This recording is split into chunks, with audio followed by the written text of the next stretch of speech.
Hi. Let's talk about 47 Ronin.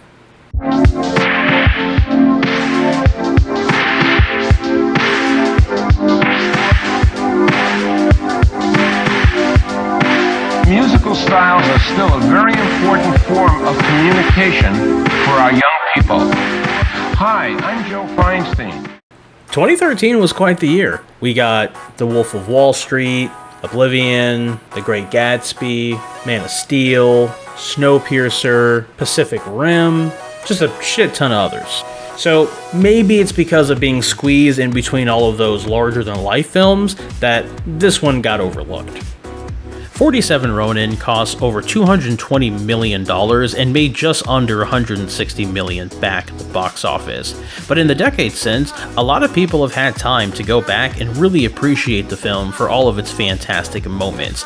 Its gorgeous costumes, immaculate set designs, really tight cinematography, and a set of heavyweight actors that really bring it all together. It got such a second life that Netflix announced plans for a sequel. Usually, I love to gush about directors, and I'm more than happy to give credit where credit is due because obviously I love this film, but I'll be real.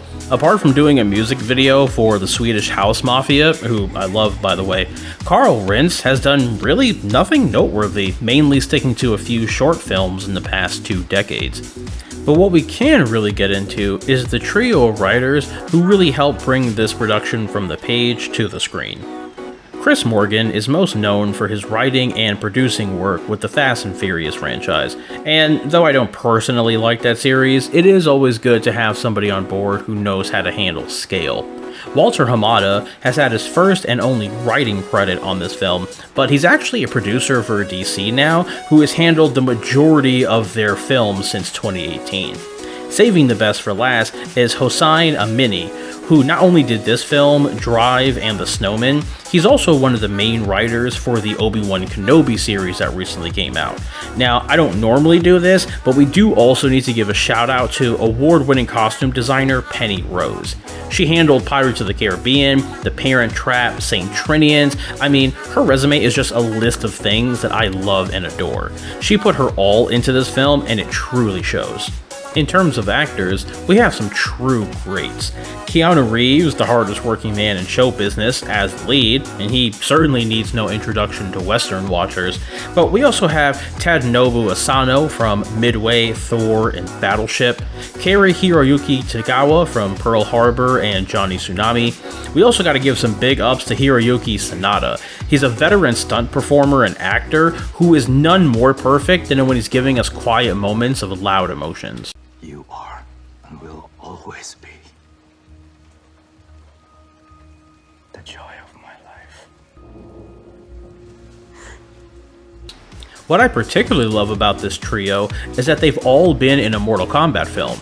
Tadanobu played Raiden in the 2021 version, Hiroyuki played Scorpion in the 2021 version, and Tagawa played Shang Tsung in the 1995 version. And I also have to give some really special props to Rinko Kikuchi, who plays the Witch.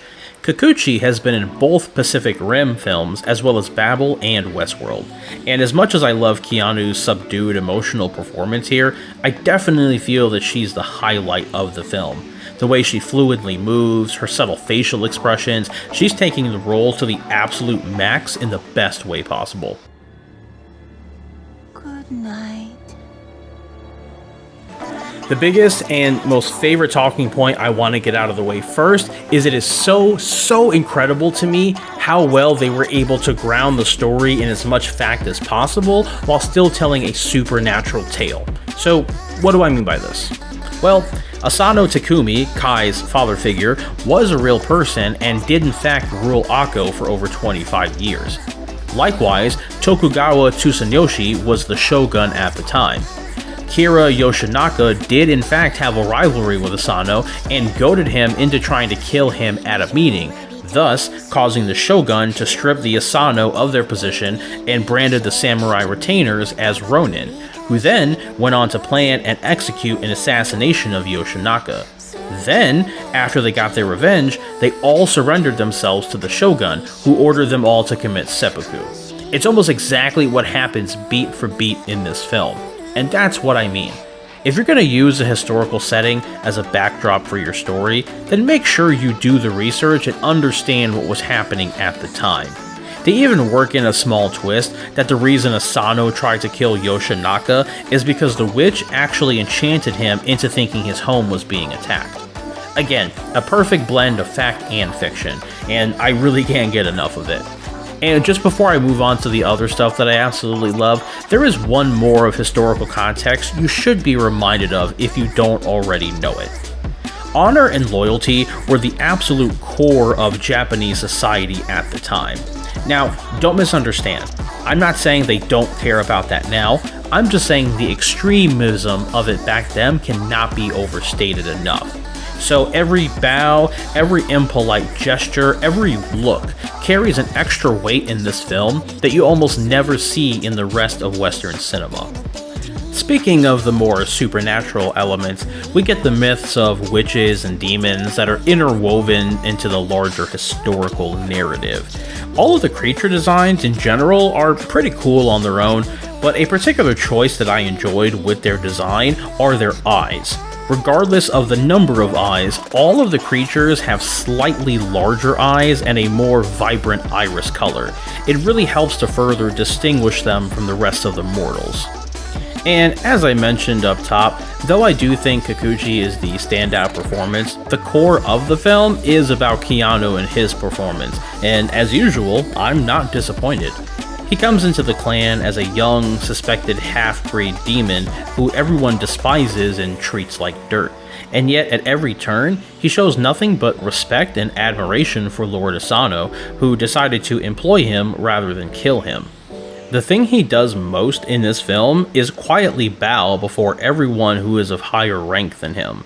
And sure, you see other retainers and servants do it as well, but there's a certain sense of urgency and desperation about him that really comes off of the page and into the performance. He knows his place in this world and is lucky and grateful that he's even alive.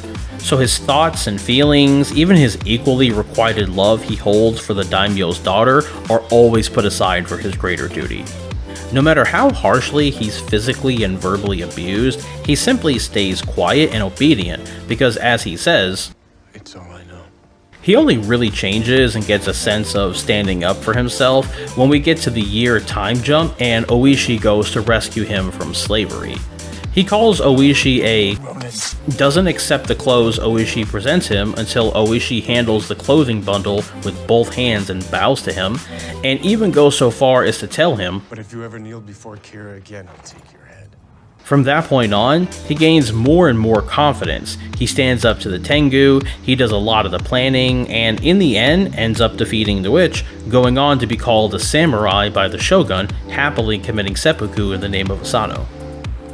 When I was originally working on the script, my last paragraph was just going to go on and on about how I didn't have enough time to talk about the more smaller aspects of the film that I equally enjoyed, and that's honestly mostly because my PC is garbage and I can't render super long videos right now. But it's also my first time realizing that this is my channel. I can talk about whatever I want, as long as I want. So, I'm actually going to split this into two parts. It's, again, going to talk about some of the smaller aspects that I think still deserve equal recognition throughout this film, so give me a couple of days and come back for that.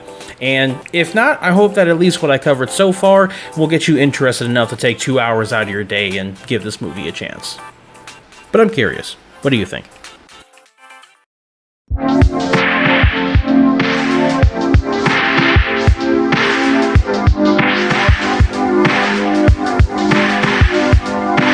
Musical styles are still a very important form of communication for our young people. Hi, I'm Joe Feinstein.